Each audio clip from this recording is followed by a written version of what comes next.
Insert ka.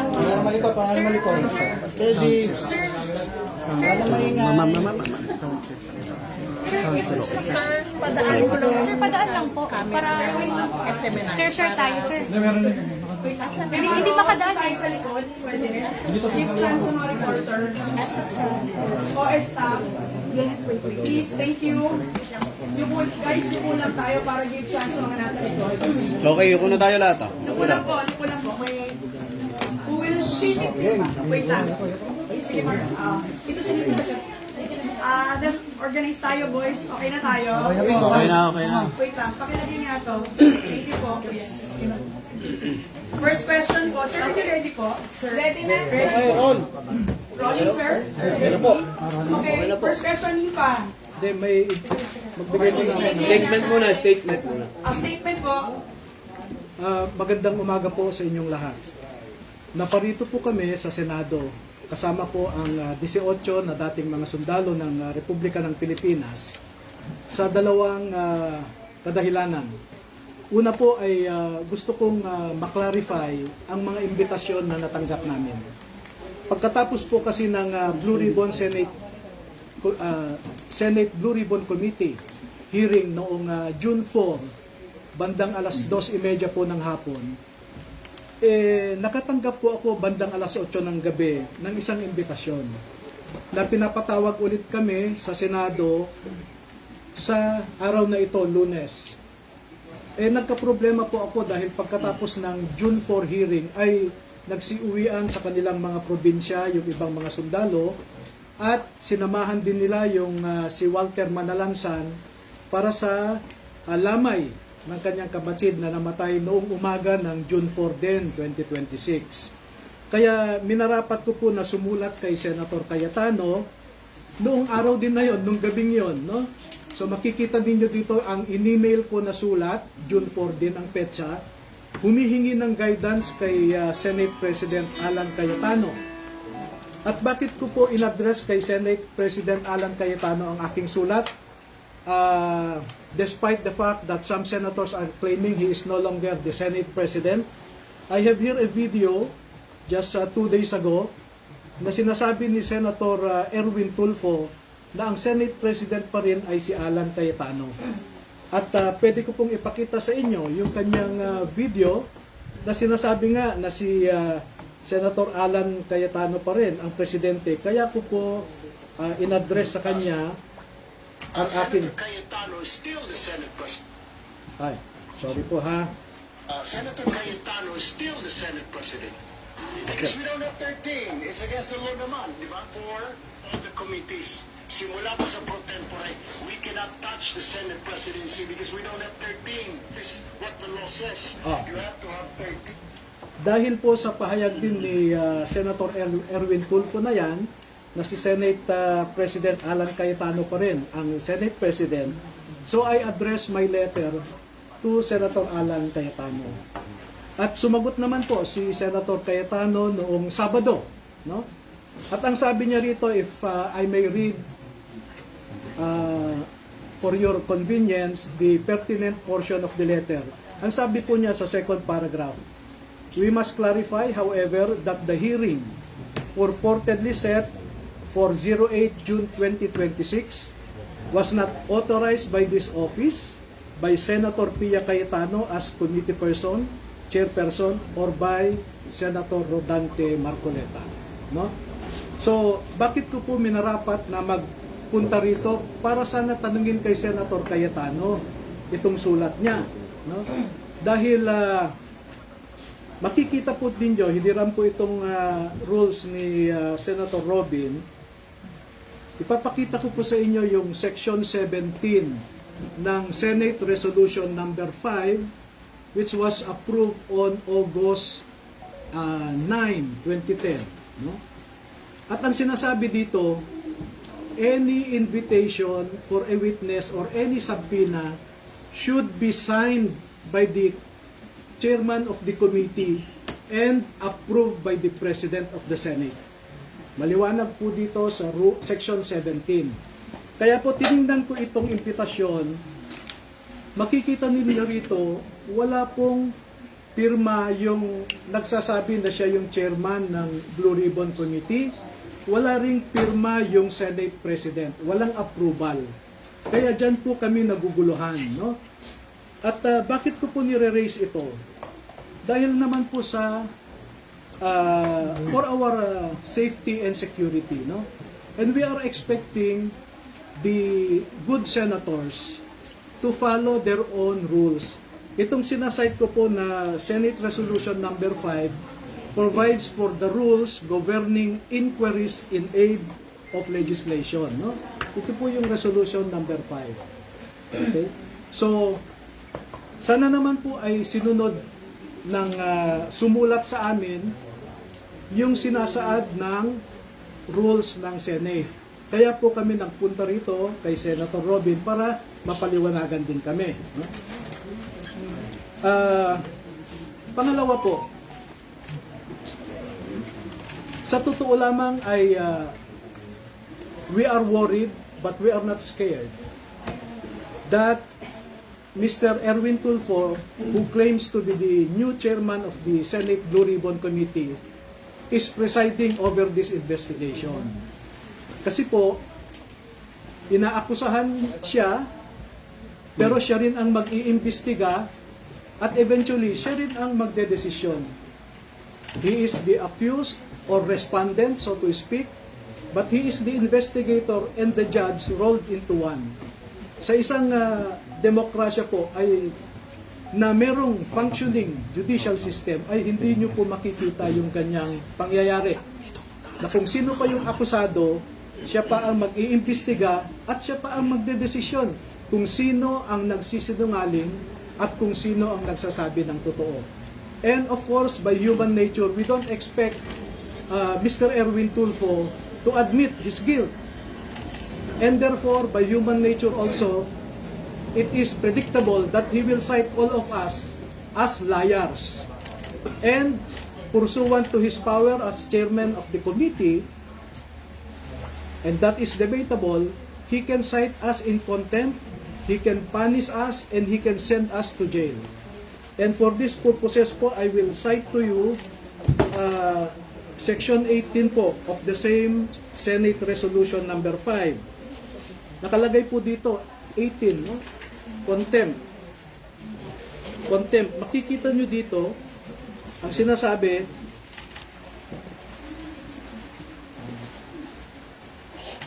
ito, babasahin ko po. The chairman, with the concurrence of at least one member, may punish or cite in contempt any witness before the committee who disobeys any order of the committee or refuses to be sworn or to testify or to answer a proper question by the committee or any of its members, or testifies falsely or evasively. Sa tingin nyo ba, sasabihin ni Mr. Erwin Tulfo that we are testifying truthfully? Sasabihin niya yan, you are testifying falsely. And what is the consequence of that? Contempt. And once you are cited in contempt, itong rule po na ito ay inamend ng Senate. We have resolution number 145. Senate resolution number 145. Ang matindi po ikukulong kami. No? Ito,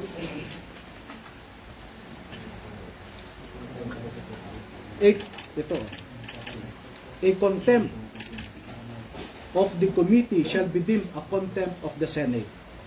Such witness may be ordered by the committee to be detained in such place as it may designate. No? Pwede nila kaming ipadala sa Pasay City Jail. No? That is the danger, no? Give me few minutes na lang. So yun po ang, having said all of those, this is our humble request to the members and leadership of the Senate of the Republic of the Philippines. First message, we should observe rule of law. We should observe your own Senate rules. If you do not follow your own rules, how can you expect us, non-senators, to obey your rules? Second, we humbly ask, we respectfully ask the members and the leadership of the Senate of the Republic of the Philippines to observe statesmanship, not brinkmanship. No? We observe delicadeza. Delicadeza is addressed to the senses of the senators who were named in the affidavit of the 18 former soldiers. Hindi po pwede sa isang demokrasya na kung sino pa yung inaakusahan ay siya pa ang mag-iimbestiga at siya ang magdedesisyon kung sino ang nagsasabi ng totoo o hindi.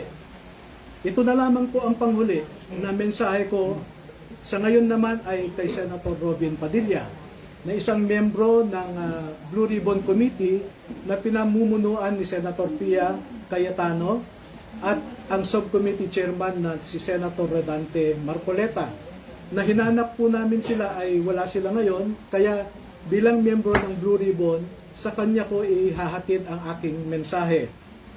Magsusumite po kami kay Senator Robin Padilla ng pangalan ng 14 na mga dating Marines at dating empleyado rin ni Ginoong Zaldico na nagtrabaho at natawag ding basurero na nagde-deliver din ng pera sa iba't ibang mga personalidad. At ang pangalan ng 14 na ito ay isusumite ko kay Senator Robin Padilla at siya na po ang bahalang mag-submit sa kanyang committee. No?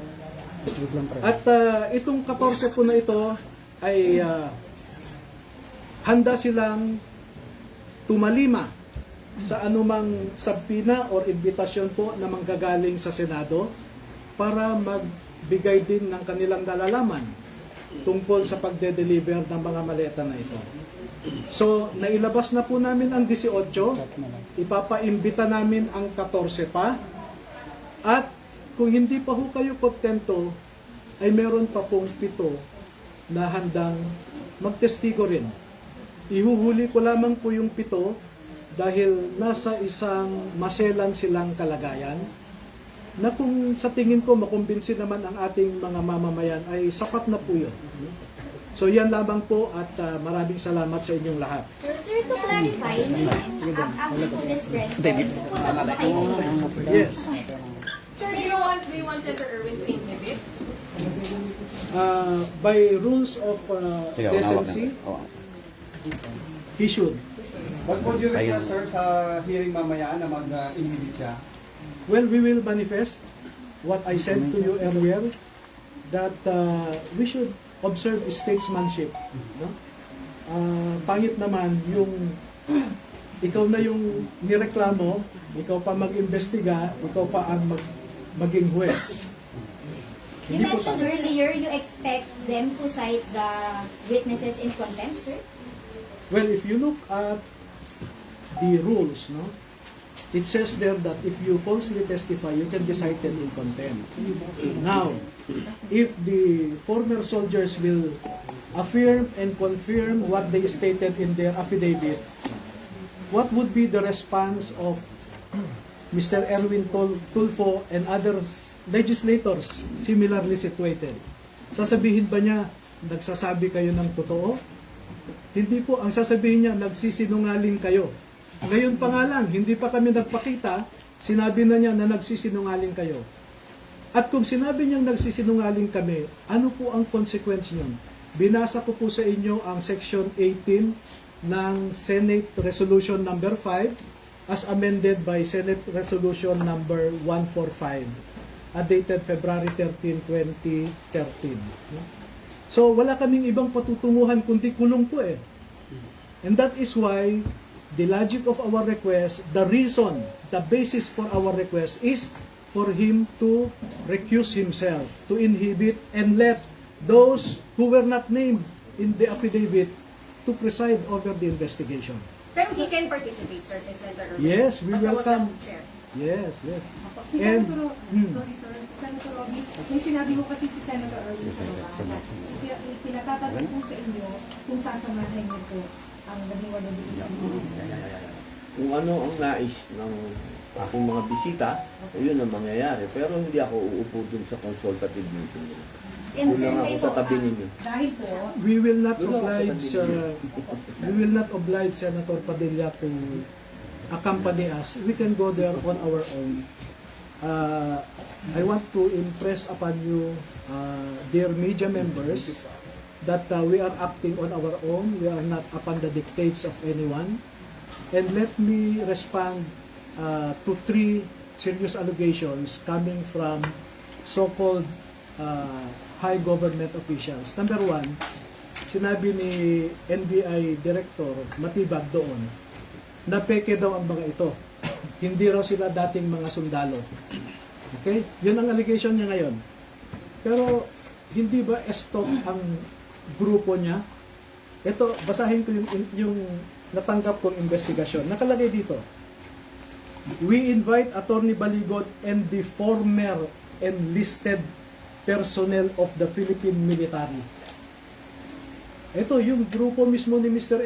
Erwin Tulfo nagsasabi na that they are former enlisted personnel of the Armed Forces of the Philippines.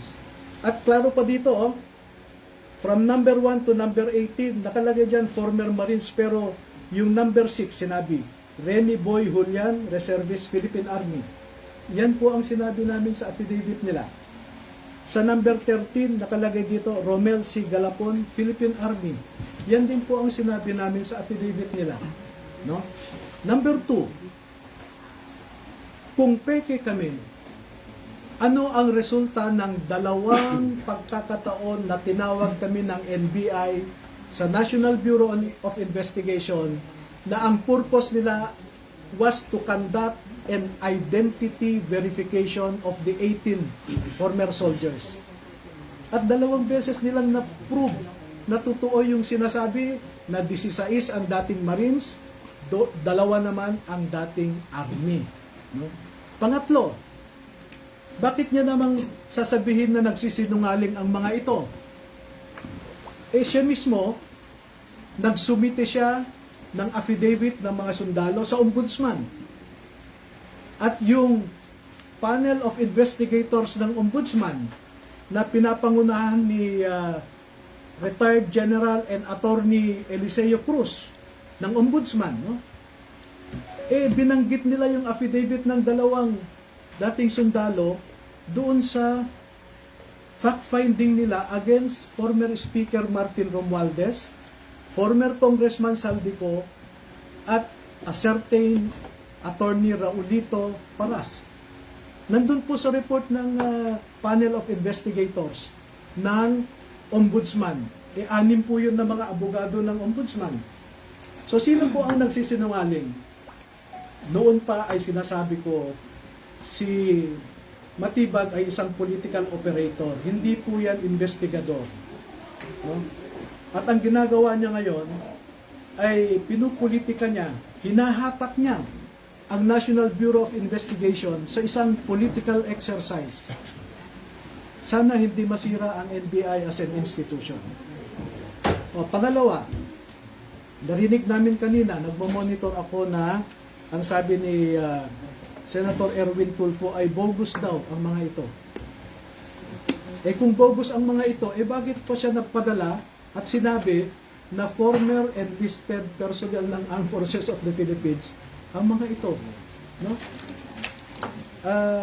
I think there is duplicity in the words of coming from the mouth of Mr. Erwin Tulfo. Attorney, ano masasabi niyo doon sa binabanggit ng NBI na may inconsistencies doon sa naisubmit sa ombudsman doon sa naging testimonya na nasa Senado noong Huwebes? Naku po, sabi ko nga, sabihin niya yung inconsistencies, no? And by the way, halimbawa sir, yung binabanggit nila, nakalagay doon sa original na affidavit na 18 na may mga pulis na namburiki doon sa maleta. Pero doon sa ombudsman, nakalagay na lang doon na may mga pulis na tumulong para mag-deliver ng mga maleta, na wala na yung pagburiki. alam nyo, ganito, ang pagbasehan po ninyo sana ay yung pirmado at notaryado na affidavit ng mga ito. Kasi may mga kumalat na may mga nagdagdag o may nagbago at ibinibintang nila sa amin yun. Dapat nga makasuhan yan si Matibag kung saan niya kinuha yung peke na affidavit na yan eh. He relies on a fake document and puts the blame on us. Anong klaseng investigador yan? Nevertheless, as I said earlier, no less than the panel of investigators of the Office of the Ombudsman lent credence to the allegations of the 18 Marines. So how about the hearings na kasama daw po si Senator Loren Legarda doon sa affidavit? Hindi in-expound nung last week. Dapat sada kasi nag-attend sila ng Senate Blue Ribbon Committee hearing para sila ang nagtanong. Ba't nila kami pagbibintangan kung wala namang nagtanong? Diba? Pero nandun din sa affidavit, sir. Nandun po sa affidavit eh. Nag-deliver din po kay Sen. Loren at kay Sen. Mark. Sa, Hindi po nila binabawi yung sinabi nila na nag-deliver sila kina Sen. Loren o Sen. Mark. kami po ay kwan, no? Let me clear this out with you now. Noong in-interview ako sa, I think it's the group of Ed Lingaw, no? Merong babae doon na pan eh. She was not interviewing but rather anyway, ang sabi sa akin, Attorney, bakit nasama si Laila de Lima sa listahan ng mga Congress members na hindi naman siya miyembro ng Kongreso noon? No? At pinapalabas nila ngayon, nasa kulungan pa raw si Laila de Lima noon, paano siya makatanggap? No? At dahil po dun sa pagtatanong, ang sabi ko ay, ang nabanggit kasi ng mga dating sundalo ay Congresswoman Laila de Lima. At ang explanation nila sa akin ay, Sir, nung ginagawa kasi natin itong affidavit bandang February, ay Congresswoman na si Laila de Lima. And out of respect, we addressed her as Congresswoman Laila de Lima. At ako naman, ay isinama ko nga siya, no? Doon sa listahan ng mga Congress members. But that is a peripheral issue. The central issue is, did she receive or not? And minemaintain po sila, minemaintain nila na nakatanggap sila. How about sila Senator Loren and Senator Mark Villar? Ano po yung nakalagay po sa affidavit? Okay, ganun po, no? Noong in-interview ako nila Ed Lingaw, sometime first week of March yan. So pinatawag ko sila lahat, no? Sabi ko, klaruhin nga natin ito. Bakit nyo nasabing Congresswoman Laila de Lima? So in-explain nila. At dahil hindi ako nakontento, pwede bang isa-isahin natin ang bawat pangalan na binanggit ninyo?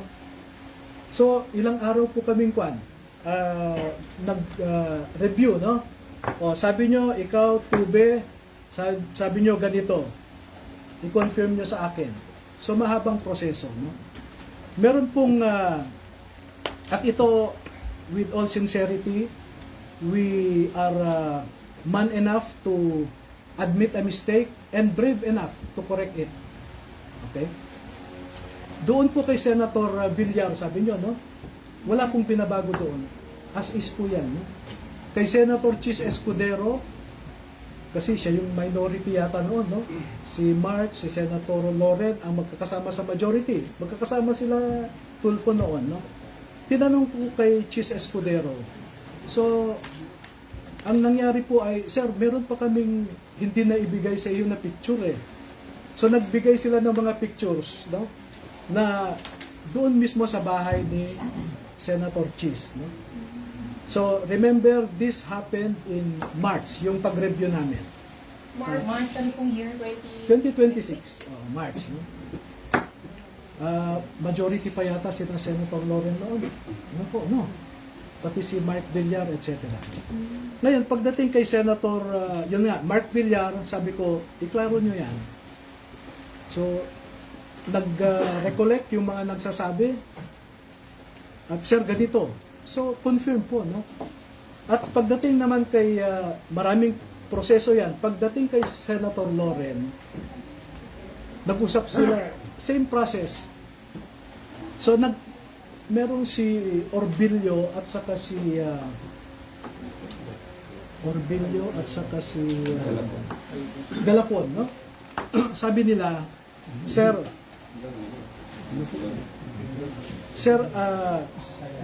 ito po yung recollection namin sa nangyari kay Senator Loren. Pagdating ng convoy namin doon, and this I distinctly remember, and as I said, I already rectified it. No?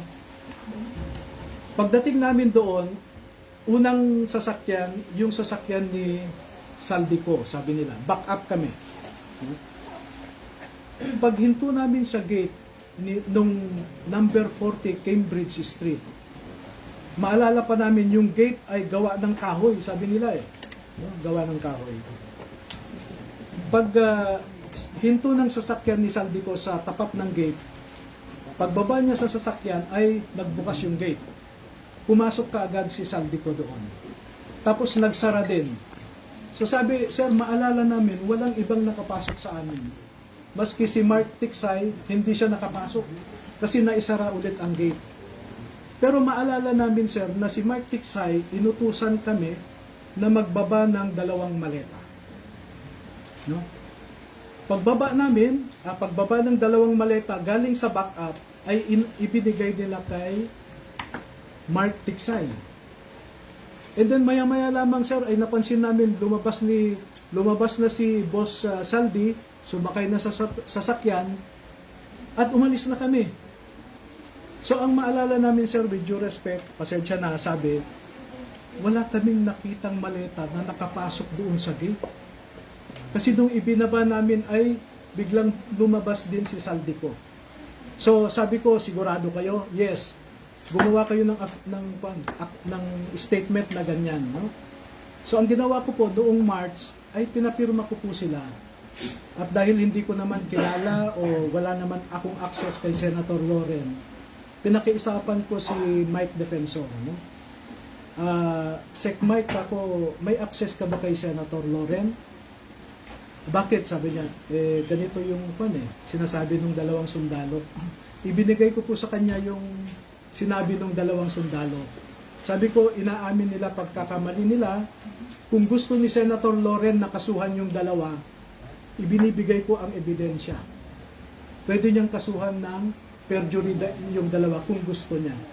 Pero as I said, we are man enough to admit a mistake and brave enough to rectify it. Okay? Second po, na gusto kong i-emphasize sa inyo, yung napangalanan sa affidavit na yan, gaya ng sabi namin sa affidavit, yon lamang ang naaalala nila noong ginawa yung affidavit na yan. In fact, marami pa pong iba eh. Ang sabi nga sa akin, Sir, pwede mo ba kaming isama sa Senado at saka sa House of Representatives para kung mag-session sila, ay mamukhaan namin kung sino yung mga nakita namin na hindi namin maalala yung mukha o ang pangalan. Bakit? Sir, kasi yung napangalanan namin dyan ay yun lamang yung mga sikat, nakikita namin sa TV, sa news, sila yung popular, sila yung palagi namin nakikita, kaya yan ang maalala namin. At yan po, nandun sa affidavit nila. Sinabi po nila yan. For clarification, so nagpunta po sila sa bahay ni Senator Loren, pumasok si Zaldi, pero walang maleta ni pinasok. Yun nga po ang recollection nila after, no, nung Kaya, March. Oo, na, Sir, naalala namin, paghinto ng sasakyan, bumaba si Boss Saldi, bumukas na rin yung gate. Sa supposedly bahay po ni Senator Loren. Oo, yun ang... Hindi po nila nakita si Senator Loren. Hindi po. Kasi po ang style nila yan, may everyday po may detail yan eh. Kung ano yung assignment nila, kung ano yung lakad, no? So, pwede ko ngang ipakita sa inyo na sa oras na ito, pupunta si Saldico dito.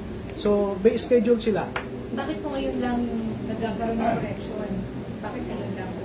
Hindi, March po ho yun. March pa? After nung interview, Pinakorek. after nung interview kay Ed Lingaw. Pero hindi pa nababago, sir, yung affidavit ninyo sa ombudsman kasi nandun pa rin Hindi pa namin, Senator Loren Legarreta sa yes, ombudsman. totoo po yan. Hindi namin. Kaya ang sabi ko nga, pakibigay ito kay Senator Loren, kapo kay Mike Defensor.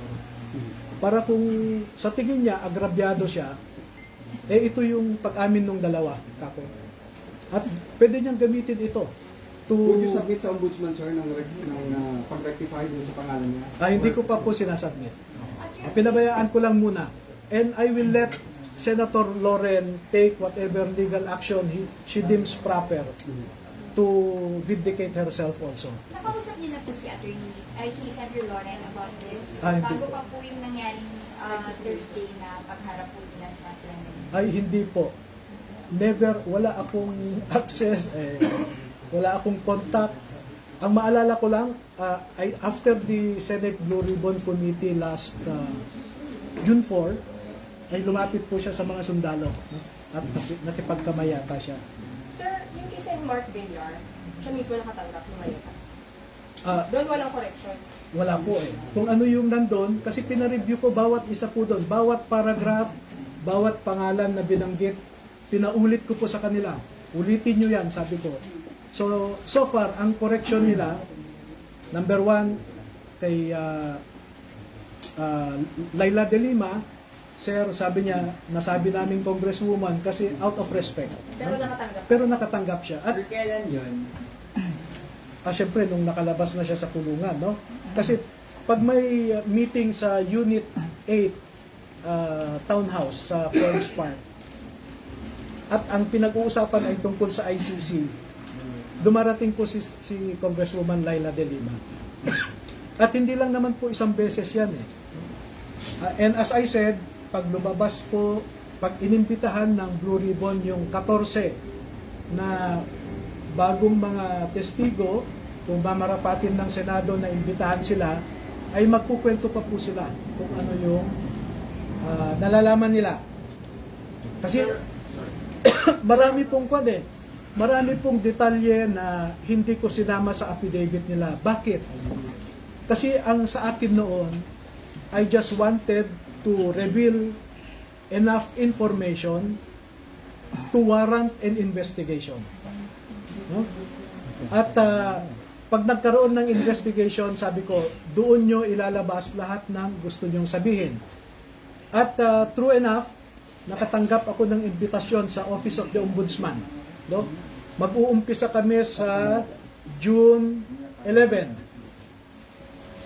Iisa-isahin po nila ang 18. I-interviewin sila ng mga abogado ng Ombudsman, yung panel of investigators. At doon po nila ibabahagi lahat na ng informasyon na alam nila.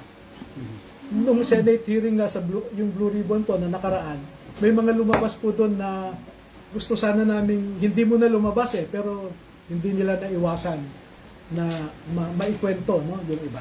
So, sa June 11 na po yung pag-rectify doon sa mga naunang na-submit doon, most likely, nangyayari. Pagka tinawag po sila, kasi may schedule, no, sa June 11 in the morning si Buduan, no? Sa June 15 si Esquivel. Hindi sila sabay-sabay. Hindi po, isa-isa po yan. Okay, June 11 si Buduan. Sa June 15 si Taberdo sa umaga, si Tube sa hapon. Sa June 16 si Esquivel sa umaga, si Navidad sa hapon. So, dire-diretso na po yan, no? Sir, sorry. Clarification. Yung kay Sen. Mark, siya mismo ang tumanggap. Any details ba? Ay, hindi po sinabi na si Senator Mark mismo. Pero ang nakita nila, bumaba sila, nagbaba ng maleta at naipasok yata sa gate. No? Ng bahay ni Yung address na yon. Saan address?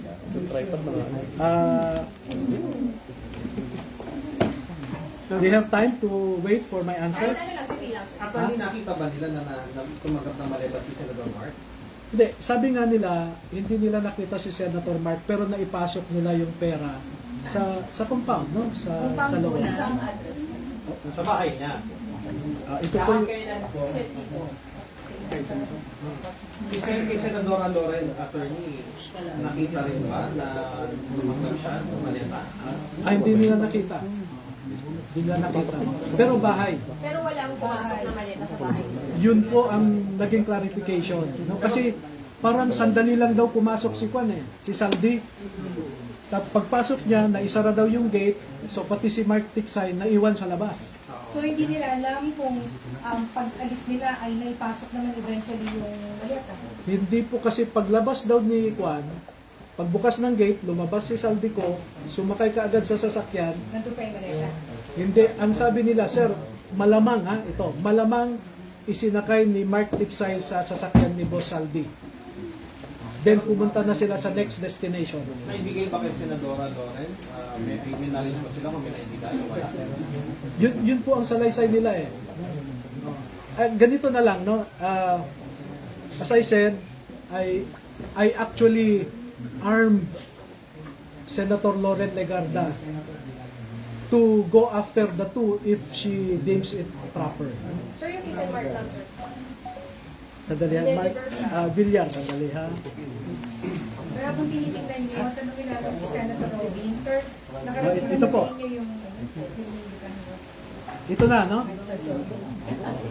Paragraph 42, letter F.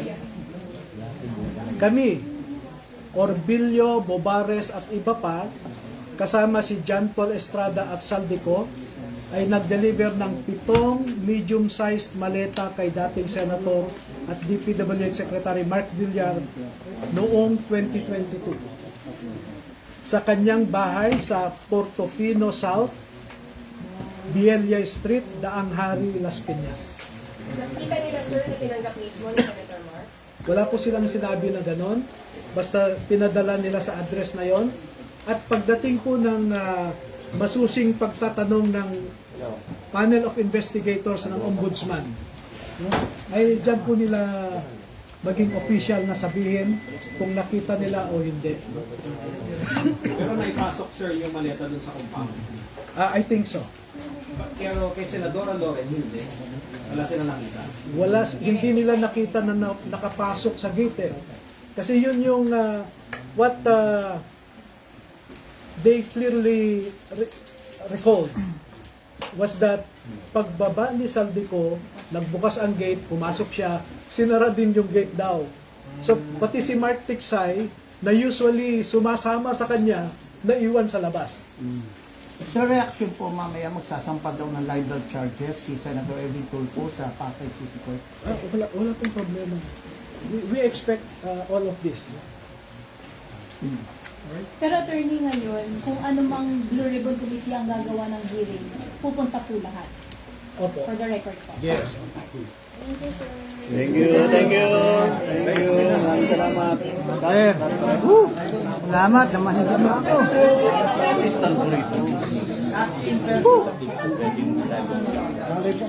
Pero pwede po. Kahit mo na lang na. Kuya Green.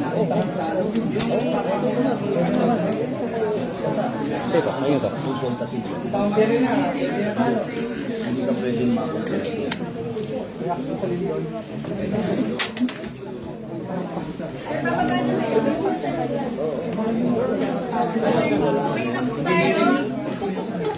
Baka mag-stay tayo na sa Chairman Irwin, ayaw niyo pumunta sa hearing. Parang condition po ba na dapat member lang ng committee si Senator Mark for you to participate sa hearing?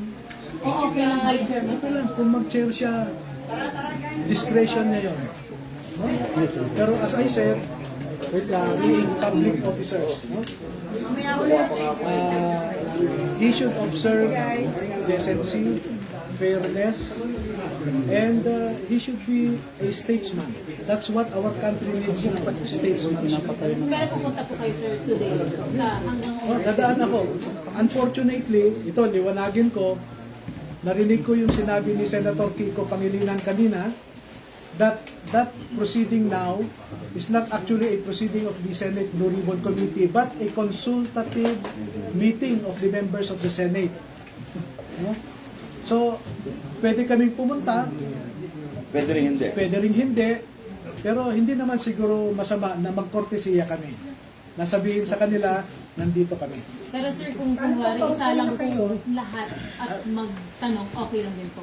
We There's no are problem. ready to receive questions.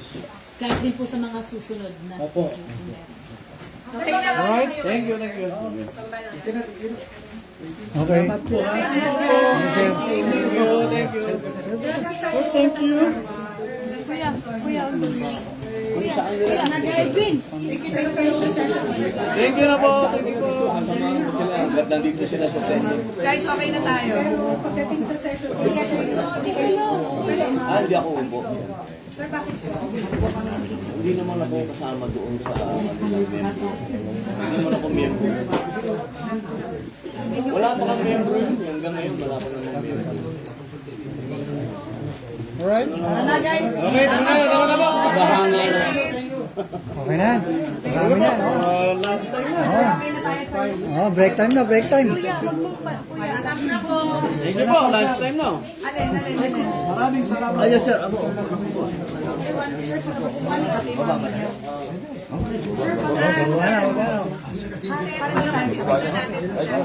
Okay guys, kamusta tayo? Okay, thank you po. Thank you.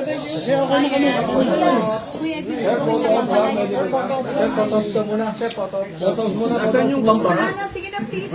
Bambara. Okay, go. Meron na naman po. Ano kanina yung photographer namin, kuya? Commander Andor, yung bambara. Yung pangulak ko. Sa meron, sa naharang. Nakaliba ko eh. Labas na tayo guys. Hindi makalabas sila. Sir, mamamagilan sila. Dito tayo lahat. Labas na pa eh. Baba na po. Mabuhay guys. Over here po. Over here. Sir, magpo-photo Hi. Ay, sadali, palit kami ng upo. Sige po. Sige po, sige po. Okay, over here. Over here. Okay. Kahit, ang init pa. Thank you so much, sir. Thank you. dito po. Okay ba dito po? Ready po? Okay po. 1, 2, 3. Mga kapatid namin sa media. Okay, maraming salamat sir. Pre, tara na. Chong.